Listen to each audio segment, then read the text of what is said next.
जातीय जनगणना जो हो रही है वह हमारी जीत है। इसमें खर्च बहुत होगा, लेकिन बिहार पिछड़ा राज्य है, एक गरीब राज्य है, और अगर सेंसस पूरे देश में होता है तो उतने खर्च में देश जातीय जनगणना भी करा सकता था। किसी भी राज्य पर अतिरिक्त दबाव नहीं पड़ता।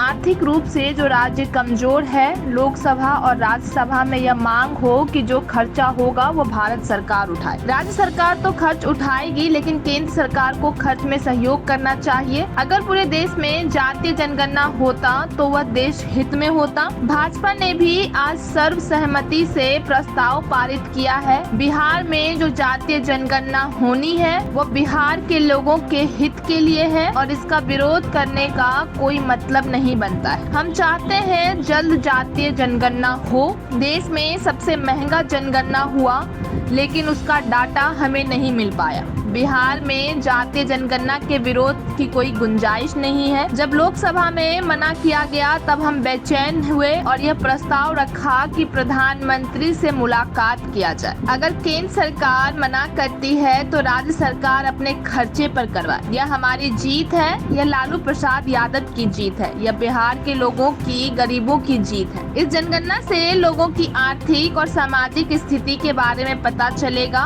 और काफी फायदा लोगों को होगा। और आज भी हम लोगों ने कई सारे सुझाव दिए हैं। इसका नाम जाति आधारित गणना रखा गया है। जाति आधारित गणना कराने का सबसे उपयुक्त समय नवंबर रहेगा। उस वक्त सारे लोग एक साथ होंगे, तब तक सारी तैयारियां कर ली जाए। जाति आधारित गणना में केवल आरक्षण की बात नहीं है। जब हमें पता चलेगा कि किसी जाति के लोग कितने गरीब हैं, उसी हिसाब से सरकारी योजना बनाएंगे। जागरूकता के लिए प्रचार प्रसार भी जोर शोर से कराया जाए, यह हमारी मांग है। इस जाति गणना से लोगों को क्या फायदे हैं, इसका भी प्रचार प्रसार कराया जाए।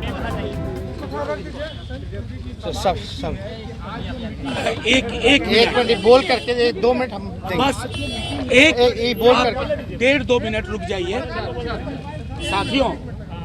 साथियों, आज का दिन एक बहुत ऐतिहासिक दिन है। 1 जून 2022। आज तकरीबन 12-14 वर्षों से जो लड़ाई लड़ी जा रही थी, हमारे राष्ट्रीय अध्यक्ष लालू जी ने सदन से लेकर सड़क तक जिसकी वकालत की, पैरोकारी की, आज वो सफलीभूत हुआ है। थोड़ा टाइमलाइन देखिए।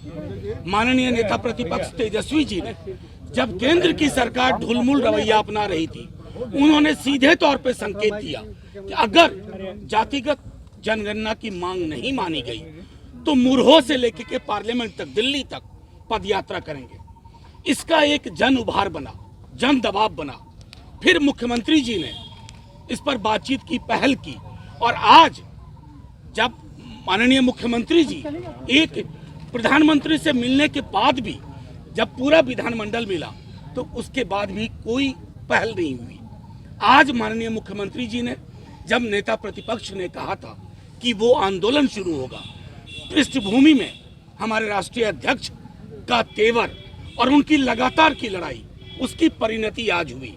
माननीय नेता प्रतिपक्ष ने अपनी बातें रखी और मुझे खुशी है ये कहने में कि माननीय मुख्यमंत्री जी ने अक्षरशः पॉइंट बाय पॉइंट उन चीज़ों को अडॉप्ट किया और कहा कि इस पर कार्रवाई कल से ही शुरू होगी, और इसके अतिरिक्त एक एक चीज, इसकी मोडालिटी क्या होगी, रूपरेखा क्या होगी, कैसे किया जाएगा, कोई ना छूटे, इन सब चीज़ों को लेकर के माननीय नेता प्रतिपक्ष जी ने कहा, उसको सर्वसम्मति से आज की मीटिंग में अडॉप्ट किया गया है। माननीय मुख्यमंत्री जी इस पर कैबिनेट में फौरी तौर पर संभवतः 24 घंटे के अंदर फैसला लेंगे। बाकी के लिए मैं अपने नेता प्रतिपक्ष तेजस्वी जी से आग्रह करता हूं कि आपको ब्रीफ कर दें। तेजस्वी जी, जिस तरह से एक मिनट पहले ब्रीफ कर लेने दीजिए। पहले ब्रीफ कर लें। अब सारी बातें सामने आ ही गई हैं और लगातार शुरू से ही इसकी लड़ाई जो है आदरणीय लालू जी ने लड़ी। पार्लियामेंट में भी सवाल उठाएं और जातीय जो गणना है, आपका सोशियो इकोनॉमिक कास्ट सेंसस जो हुआ था वो हुआ। बाद में बीजेपी की सरकार आती है तो उस समय अरुण जेटली जी का बयान आता है कि जो डेटा है वो करप्ट हो गया है। तो कहीं ना कहीं से जो इतना देश का सबसे महंगा जो सेंसस हुआ उसका कोई डेटा हम लोगों को नहीं उपलब्ध हो पाया। और ये सब लोग जान रहे हैं कि ये हम लोगों के प्रस्ताव से, लालू जी की लगातार लड़ाई से बिहार विधानसभा में 2 बार पारित हो गया। तो ऑल पार्टी तो था ही, सर्वसम्मति से पास हुआ, तो इसकी कोई गुंजाइश नहीं रहेगी थी, सब लोग सहमत थे। जब पार्लियामेंट में मना किया गया कि भाई भारत सरकार जो है जाति जनगणना जो है वो नहीं कराएगी, तब हम लोग थोड़े बेचैन हुए और हमने विधानसभा में इस बात को उठाया और 2 प्रस्ताव रखे थे कि प्रधानमंत्री जी से मिले या तो राज्य सरकार मना कर देती है भारत सरकार, तो राज्य सरकार अपने खर्चे पे कराए। तो ये हम लोगों ने किया। उसके बाद कई देर विलम्ब हुआ, चलिए विलम्ब हुआ, क्या कारण था अब हमको उस पर नहीं जाना, लेकिन ये हमारी जीत है, ये लालू जी की जीत है और ये बिहार के गरीबों की, सभी लोगों की जीत है। इससे पता चलेगा भाई कौन दिहाड़ी मजदूर है, कौन जो है माइग्रेट करके रहता है, कौन ढेला धोता है, कौन ठेला ढोता है, कौन कचरा साफ करता है, कौन भूमिहीन है, कौन भीख मांगता है। इससे जो स्पष्ट पता चलेगा और काफ़ी फ़ायदा जो है इस चीज़ की होगी। आज भी हम लोगों ने सुझाव में हम लोगों ने सब कुछ रखा कि इसमें एंथ्रोपोलॉजिस्ट भी होने चाहिए, सोशल जो एंथ्रोपोलॉजिस्ट होते हैं, ताकि जब डेटा कलेक्ट करें तो उसमें सब चीज़ को कलेक्ट करके एक रूपरेखा जो है वो बताने का काम किया जाए। तो एंथ्रोपोलॉजिस्ट जो है वो मंडल कमीशन जब था उस समय भी रखा गया था, क्योंकि कई जातियाँ उपजातियाँ हैं, कई नाम हैं, तो एक सही फिगर जो है उनके सामने आएगा तो उसका विश्लेषण ये बता सकते हैं कि कैसे क्या है।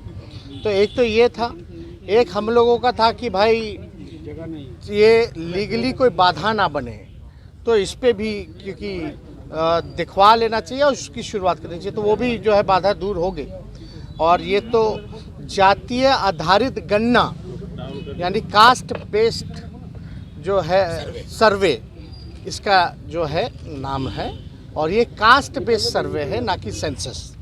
तो ये स्पष्ट हो जाना चाहिए सभी लोगों को कि ये जातीय आधारित सर्वे ये हो रहा है।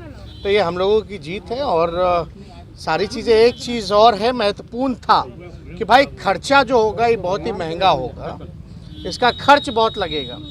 देखिए बिहार पिछड़ा राज्य है, गरीब राज्य है, और ये तो पूरे देश में हो जाता अगर बीजेपी केवल एक कॉलम जोड़ देती, तो जितना खर्चा में सेंसस हो रहा है देश का जो एप्लीकेशन द्वारा हो रहा है, तो उतना किसी राज्य पे ये अतिरिक्त बोझ नहीं पड़ता। अगर एक कॉलम ही माना था, बिहार में मान गई तो देश में मानने में क्या जरूरत, क्या कौन सी बुराई थी भाई? हर स्टेट अपना अपना करा ही रहा है। तो ऐसे जो कमज़ोर आर्थिक रूप से जो हमारी जो कमज़ोर स्टेट है, जो गरीब राज्य है, जो पिछड़ा राज्य है, तो हमने ये कहा कि भाई 40 में से 39 तो एनडीए के एमपी हैं, 40 में से 39 जब एनडीए की एमपी है, यहाँ भाजपा 4 ही है, हम लोगों की संख्या राज्यसभा में है और एक कांग्रेस के लोकसभा में है, तो हम लोग जो है इस बात को पार्लियामेंट में उठाएं और ये भी मांग करें कि भाई जो खर्चा जो होगा वो भारत सरकार व्यय करे। भाई आप स्पेशल स्टेटस की बात करते हैं, स्पेशल पैकेज की बात करते हैं, और यहाँ डबल इंजन की सरकार है, आपको 40 में से 39 एमपी जिताया है, तो राज्य सरकार तो इसकी शुरुआत कर रही है, वह करेगी ही करेगी, लेकिन मदद करने के लिए भारत सरकार को इसमें आर्थिक रूप से सहयोग करना चाहिए।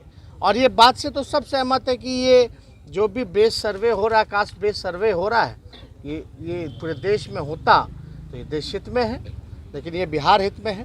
तो इससे और कोई जुड़ा हुआ अगर आप लोगों का सवाल है तो हम जो है गिरिराज सिंह ने कटिहार में एक बयान दिया है, बीजेपी ने क्या किया? सर्वसम्मति नहीं, जब हाउस से ही 2 बार पारित हो गया तो क्या कहेंगे। अब उनके विषय में आज तो उन्होंने जो है सर्वसम्मति से ही पास हुआ, तो आज तो हमको कोई दिक्कत लगी नहीं। अच्छा। और दिक्कत किसी को लग ही नहीं सकता है। ये जो कास्ट बेस्ड सर्वे है ये बिहार के लोगों के लिए है, ये हित के लिए है, और देश में होता तो नेशनल इंटरेस्ट में था, तो इसका विरोध करने का तो कोई मतलब ही नहीं पैदा होता है। जातिगत जनगणना के बाद बिहार की नई तस्वीर दिखेगी। यति शीघ्र हमको जहाँ तक लगता है, और हमने ये भी कहा कि बेहतर होगा कि जो भी अगला कैबिनेट हो उसमें आप ले आइए। पूरे देश के लिए लड़ाई लड़ेंगे सर जातीय जनगणना पर? बिहार में तो जीत हो नहीं, काउंट तो वो प्रक्रिया, क्योंकि ट्रेनिंग वगैरह भी देना है, इसका फॉर्म वॉर्म क्या होगा, क्योंकि सभी चीज़ों की ध्यान रखना है, सब चीज़ होगा। तो हमको जहाँ तक लगता है बीच में फ्लड भी आता है, हमको लगता है कि सबसे उपयुक्त समय तब है जब होना चाहिए। और हमको लगता है इस बात को भी हमने इस बात को रखा कि जब सब लोग सहमत हैं तो अगले कैबिनेट में लाइए, और अगले कैबिनेट में लाते हैं तो नवंबर के महीने में इसकी गिनती कराइए, क्योंकि नवंबर के महीने में छठ होता है, दशहरा होता है, तो उस समय सभी जो बिहार के लोग रहते हैं वो लोग भी आ जाएंगे। और तब तक जो है इसकी तैयारी कर ली जाए कि कैसे हम ट्रेनिंग लोगों को देंगे, कैसे क्या योजना होगी, क्या प्रस्ताव होगा, ताकि पैसे की भी व्यवस्था करनी है तो ये सारा व्यवस्था उसमें हो जाए। जनगणना के बाद नए बिहार डेवलप बिहार का एक बिहार में तो आपकी जीत हो गई क्या देश स्तर पर? क्योंकि बहुत सारे मंडल कमीशन के कई सिफारिशें अभी भी पेंडिंग ही है। देखिए, इसमें तो केवल आरक्षण ही की बात नहीं है, इसमें तो जो आर्थिक रूप से जो कमज़ोर, जो अंतिम पायदान पे जो व्यक्ति है उसको भी मुख्य धारा में आने का मौका मिलेगा। तो वो दिहाड़ी मजदूर कौन है हमको पता ही कौन जात का है, भीख मांगने वाला कौन जात का है, नाला साफ करने वाला कौन जात का है, ठेला चलाने वाला, रिक्शा चलाने वाला कौन जात का है। तो हमको तो जानकारी होगी ना कि फलना जात के लिए, तो उसी लिए वो जानकारी जब तक नहीं होगी तो हम उसके लिए विशेष योजना बना ही नहीं पाएंगे। अब हमको पता चलेगा कि फलना जाति के लोग जो हैं, गरीबी हर जाति में है, लेकिन जाति है तो उस पर तो पता चलेगा, तब उसी हिसाब से लोग योजना बनाएगा। कटिहार में गिरिराज सिंह ने जातीय जनगणना से पहले एक बयान दे दिया, और इसमें हम लोगों का ये भी था कि जागरूकता के लिए चाहे सोशल मीडिया हो या प्रिंट मीडिया हो या आपका इलेक्ट्रॉनिक मीडिया हो, जो भी परंपरागत माध्यम रहे हैं एडवर्टीजमेंट के सरकार द्वारा, उसमें भी लोगों को प्रचार कराना चाहिए ताकि पता चले कि ये जो सर्वे हो रहा है, कास्ट बेस्ड सर्वे, इसमें क्या क्या फ़ायदे लोगों को होंगे। तो इसका भी हम लोगों ने प्रस्ताव थैंक यू, शुक्रिया।